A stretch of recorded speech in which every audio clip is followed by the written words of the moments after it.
So let's come now to some behaviorist teaching learning methods. The first line is direct instruction by Barak Roshine model in Ornstein and Hanskin 2018. There are 8 detailed steps.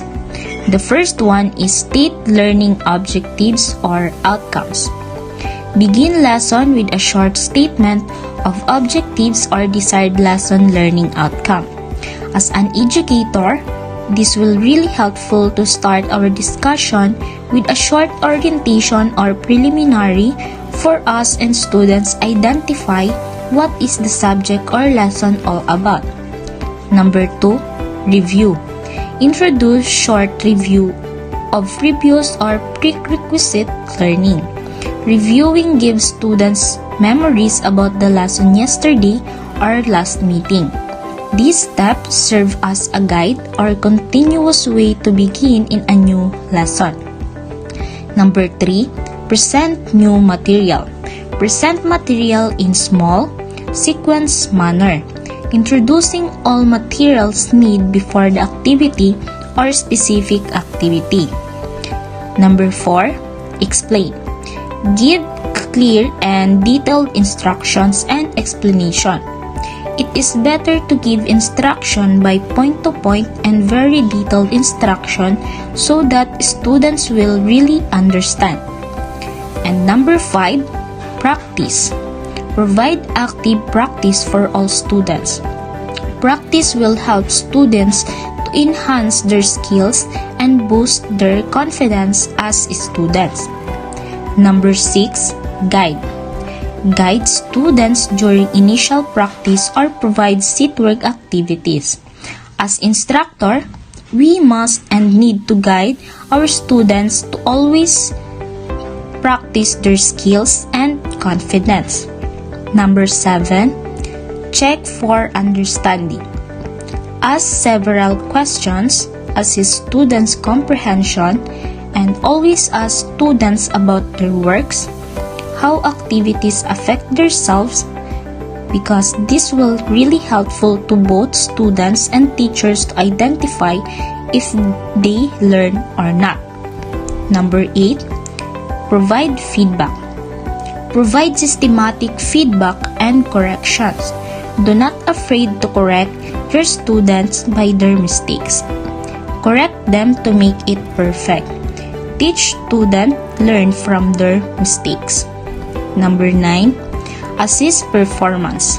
Obtain student success rate of 80% or more during practice season. Help students to attain 80% of rate to success their performance tasks and do not let students not to learn or not perform well, and always guide and give a direct instruction to be able to understand the activity. And number 10, review and test. Provide for space review and testing. Having a performance task and test exam will identify if the student or teacher was effective instructor or their students. B. Guided instruction, Madeline Hunter model in Ornstein and Hanskin 2018. Number 1, review. Focus on previous lesson. Ask students to summarize main points. Number 2, anticipatory set. Focus students' attention on new lesson. Stimulate interest in the new materials. Number 3, objectives. State explicitly what is to be learned, stated rationally, or how it will be useful. Number 4, input. Identify needed knowledge and skills for learning new lesson. Present materials in sequence steps. Number 5, modeling. Provide several examples or demonstration throughout the lesson. Number 6, check for understanding. Monitoring students' work before they become involved in lesson activities. Check to see they understand direction or task. Number 7. Guided practice. Periodically ask students questions and check their answers. Again, monitor understanding. Number 8. Independence practice. Assign independent work or practice when it is rationally or reasonably sure that students can work on their own with understanding and minimal frustration. Letter C. Mastery Learning. J.H. Black and Lorraine Anderson Model in Ornstein and Hanskin 2018. Number 1. Clarify. Explain to student what they are expected to learn. Number 2. Inform. Teach the lesson relying on the whole group instruction. Number 3. Pre-test. Give a formative quiz on non-fault basis. Student can check their own paper. Number 4. Group. Based on the result, divide the class into mastery and non-mastery group. 80% is considered mastery. Number 5. Enrich and correct. Give enrichment instruction to mastery group. Give corrective, practice, or drill to non-mastery group.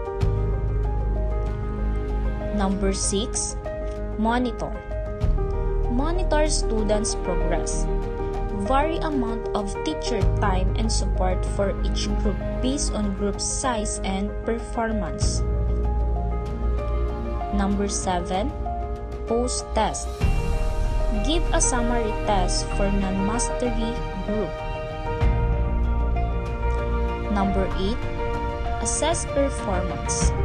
At least 75% of students should achieve mastery by summative test. Number 9. Reteach. If not, repeat procedures. Starting with the corrective instructions, small study groups, individual tutoring, alternative instructional materials, extra homework, reading materials practice, and drills. Letter D. Systematic instruction. Thomas Good and Jerry Broppy in Ornstein and Hanskin 2018. Number 1. Review. Review concept and skills related to homework and provide review exercises. Number 2. Develop. Promote students' understanding, providing controlled practice. Number 3. Assess comprehension. Ask questions and provide controlled practice. Number 4. Seat work. Provide uninterrupted seat work. Get everyone involved. Sustain momentum. Number 5. Accountability. Check the students' work. Number 6. Homework. Assign homework regularly. Provide review problems. Number 7. Special reviews. Provide weekly reviews to check and further maintain and enhance learning. Almost every instructor is aware that there will be students in class who is taught to control and collaborate with. It might be difficult to get them to pay attention and quit disturbing others, and it can be challenging to convince them to start distracting others. If you're studying to become a teacher, you'll learn classroom management skills that will help you deal with problematic students. It's also highly beneficial to study about learning theories and to understand that people learn in a variety of ways and with a variety of approaches. Teachers need to understand behaviorism since it has an impact on how students react and behave in the classroom, and argues that teachers can have a direct impact on how their pupils behave. It also aids teachers in recognizing that a student's home environment and lifestyle might have an effect on their conduct, allowing them to observe it objectively and help them improve. So those are examples of very simple teaching learning methods with detailed steps before starting or begin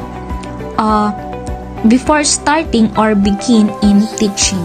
So let's come now to teaching learning environment. In this choice of teaching learning methods, equally important is the teaching learning environment. By Brian Castalde in 1987 suggested 4 criteria in the provision of environment or learning spaces in designing a curriculum. These criteria includes adequacy, sustainability, efficiency, and economy. Students' attention and focus are increased. Meaningful learning experiences are promoted. Students' performance is encouraged, and students are motivated to exercise higher-level critical thinking abilities. So let us first identify what is adequacy. Adequacy refers to the actual learning space or classroom. Is the classroom large enough for students' mobility for class interaction and collaborative work? Is there enough light and ventilation so that the learning space is conducive and safe for learning? To provide learning conditions that will provide opportunities that will develop the 21st century skills, there must be provision for the utilization of technology for teaching and learning, and the use of the cyberspace. And the number 2, sustainability. Sustainability relates to planned activities. Sustainability should consider chronological and development ages of learners. Also to be considered will be the social, cultural, economic, even religious background of the learners. And number 3, efficiency. Efficiency refers to operational and instructional effectiveness. Unsuccessful learning environment is one in which you are valued for who you are rather than what you do. It's a place where you may be frank about your challenges and triumphs and be welcomed with open arms and curiosity in both circumstances. And the number 4, the economy. Economy refers to cost effectiveness. How much is needed to provide instructional materials? Professional competence is defined as the combination of specific knowledge and abilities, as well as a distinct belief, attitudes, and habits. Assessment or evaluation. Learning occurs most effectively when students receive feedback. Example given: when they receive information on what they have already and have not learned. The process by which this information is generated is assessment. Classroom research that provides helpful feedback for improving teacher and learning is known as assessment. For the purpose of grading and reporting, evaluation uses methods and measurement to rate students' learning and knowledge of the topic. The purpose of assessment is to identify whether or not the educational objectives are being reached. Grades, placement, advancement, instructional needs, curriculum, and in some situations, financing decisions are all influenced by assessment. So there are three main forms. The first one is self-assessment. Self-assessment, defined as students' genuine comprehension, can be shown through self-assessment, which can also assist in identifying knowledge gaps. Encouragement of students to analyze their own learning and comprehension levels can also be a useful wake-up call, allowing them to see where they need to improve. The number 2, peer assessment. Students' knowledge of success criteria, as well as increased engagement in learning and development of interpersonal skills, can be improved by peer assessment, which encourage students to comment on their peers' work. The third is teacher assessment. Teachers benefit from evaluation, just as students benefit from assessment.